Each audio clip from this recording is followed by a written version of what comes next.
ప్రజలు ఒక చైతన్యంతో బాధ్యతతో ఓటేసి కూటమి ప్రభుత్వాన్ని గెలిపించారు. ఇది ప్రజా ప్రభుత్వం, ప్రజలకు జవాబుదారీగా ఉండే ప్రభుత్వం. ప్రజలు మనకిచ్చింది అధికారం, అది కూడా ఒక బాధ్యత. అందుకే తొలి రోజు నుంచి సంక్షేమం, అభివృద్ధి, సుపరిపాలన కోసం మనం నిర్ణయాలు తీసుకుంటున్నాం. 150 రోజుల్లోనే అనేక సంక్షేమ కార్యక్రమాలని, అనేక పాలసీలు తీసుకొచ్చాం.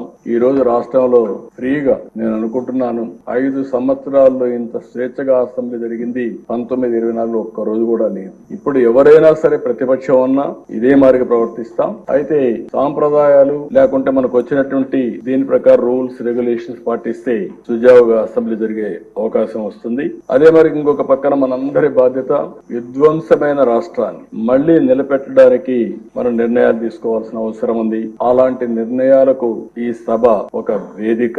ఇంకొక పక్క ఒక పబ్లిక్ పాలసీ చరిత్రను మారుస్తుంది. ప్రజలకు మనం ఇచ్చే విధానాలన్నీ ఇక్కడనే చర్చిస్తున్నాం, అవన్నీ రూపకల్పన చేస్తున్నాం. ఆ రూపకల్పన చేసి అవి అమలు చేస్తే ఒక చరిత్రని తిరగ రాసే అవకాశం ఉంటుంది. ఈ యొక్క 24-29 శాసనసభ అలాంటి చరిత్ర తిరగ రాయడానికి, స్వర్ణ ఆంధ్రప్రదేశ్ చరిత్రని ప్రారంభించడానికి ఈ సభ ఎంతో దోహదం చేస్తుంది.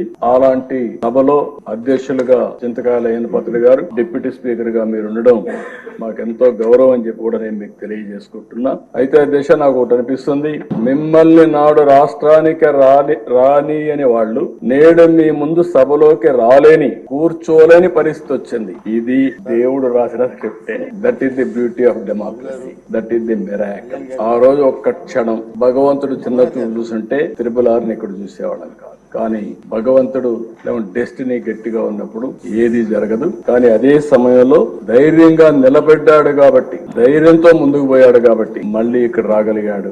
ఏ మాత్రం కొద్దిగా కూడా భయపడుంటే భయమే రఘురామకృష్ణరాజు గారు చంపేసేది. ఆ ధైర్యానికి, ధైర్య సాహసాలకు మారు పేరైనటువంటి రఘురామకృష్ణరాజు గారిని మనస్ఫూర్తిగా అభినందిస్తూ, అలాంటి వాళ్ళు మనందరికి కూడా, మీ అందరికి కూడా చాలా మంది యంగ్స్టర్స్ కి ఆదర్శం కావాల్సిన అవసరం ఉంది. అది కూడా మీరందరూ గుర్తుపెట్టుకోవాల్సి కోరుతూ, డిప్యూటీ స్పీకర్ గారు మీరు ఆ పదవికి వన్నీ తెస్తారని, మన శాసనసభను ఒక సమున్నతమైన సభగా నిర్వహిస్తారని మనస్ఫూర్తిగా ఆశిస్తూ, మనస్ఫూర్తిగా మీకు అభినందన తెలియజేసుకుంటూ, మీ సాహసాన్ని గురించి, ధైర్యాల గురించి రాజీ పడాల్సిన అవసరం లేదు. అదే సమయంలో మళ్ళీ వస్తున్న ఆ కుర్చీ ఔన్నత్యాన్ని పెంచే విధంగా, సభని ముందుకు తీసుకుపోయే విధంగా మీరు అన్ని విధాలుగా ప్రవర్తించాల్సిందిగా, ప్రయత్నం చేయాల్సిందిగా కోరుకుంటూ, భగవంతుడు ఆ శక్తిని మీకు ఇవ్వాలని మనస్ఫూర్తిగా ఆకాంక్షిస్తూ, మీ ద్వారా భవిష్యత్తులో కూడా ఈ